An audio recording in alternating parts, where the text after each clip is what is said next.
ఆషాఢ మాసాన్ని శూన్యమాసం అని ఎందుకంటారు? ఆషాఢ మాసం యొక్క ప్రత్యేకత గురించి.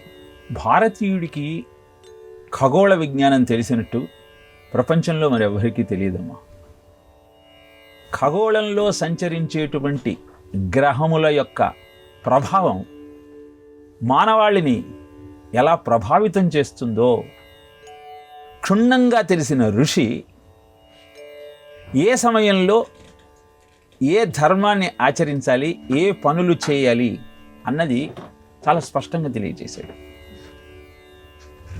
శూన్యమాసము అంటే మీన చైత్రము, మిథున ఆషాఢము, కన్యా భాద్రపదము, ధను పౌష్యం, ఈ నాలుగింటిని శూన్యమాసాలు అంటారు. ఎందుకు ఈ నాలుగింటినే శూన్యమాసము అంటారు అని పరిశీలిస్తే, సూర్య గమనాన్ని గమనించి ఉత్తరాయణంలో మకర రాశిలో ప్రవేశిస్తాడు సూర్యుడు. అంతకుముందు ధనుర్రాశిలో ఉంటాడు. అంటే దక్షిణాయనం పోయి ఉత్తరాయణం ప్రారంభమయ్యే సమయం నెల పట్టాము అంటూ ఆ నెల శూన్యమాసంగా పరిగణించారు. అలానే మిథునం నుంచి కర్కాటకంలో రావటంతో దక్షిణాయనం ప్రారంభమవుతుంది. అందుకే మిథునంలో సూర్యుడు ఉన్నప్పుడు మిథున ఆషాఢాన్ని శూన్యమాసంగా తెలియజేయటం జరిగింది.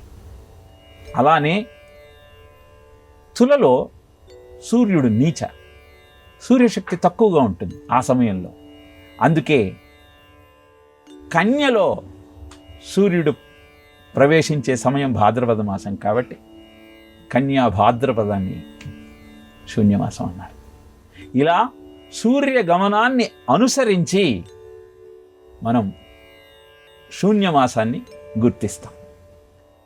ఇక లౌకికంగా చూసినట్టయితే ఏ కార్యక్రమాలు, శుభ కార్యక్రమాలు ఎందుకు తలపెట్టవద్దు అంటే, ప్రకృతిలో వచ్చే మార్పు సూర్యుడి గమనం మీదనే ఆధారపడి ఉంటుంది. చైత్ర వైశాఖాలు వసంత ఋతువు, జ్యేష్ఠ ఆషాఢాలు గ్రీష్మ ఋతువు. ఈ గ్రీష్మ ఋతువులో ఎర్రటి ఎండలు ఉంటాయి, తొలకరి ప్రారంభమవుతుంది. అందుకే ఇటు ఎండ, ఆ తరువాత వాన. అందుకే ఆషాఢ మాసాన్ని కొన్ని చోట్ల అనారోగ్య మాసము అంటారు. ఎందుకంటే ప్రకృతిలో వచ్చే మార్పుల వల్ల నీ శరీరానికి కొంత ఇబ్బంది కలుగుతుంది. దాన్ని తట్టుకునే శక్తి నీకు ఉండాలి అంటే ఏం చెయ్యాలి? చాతుర్మాస్య దీక్ష ప్రారంభమవుతుంది. సంచారంలో ఉండే సన్యాసులు కూడా ఆశ్రమాల్లోనే ఉండి ప్రజలకు ఆధ్యాత్మిక తత్వాన్ని బోధిస్తూ ఉంటారు. గురు పౌర్ణమి వస్తుంది. ఇలా ప్రకృతిలో వచ్చే మార్పులకు, సూర్య గమనానికి అనుగుణంగా మన జీవితాన్ని ఎలా సంస్కరించుకోవాలో తెలియజేసేదే భారతీయ విజ్ఞానం. అలానే నూతన వధూవరులను కలవద్దని చెబుతారు.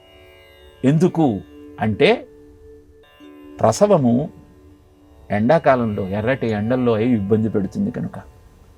ఇలా లౌకికమైన జీవన విధానాన్ని దృష్టిలో పెట్టుకొని ఎలాంటి ఆచరణ నీకు ఆనందాన్ని కలగజేస్తుందో తెలియజేసేదే జ్యోతిష్య విజ్ఞానము, భారతీయుని యొక్క ఖగోళ విజ్ఞానం.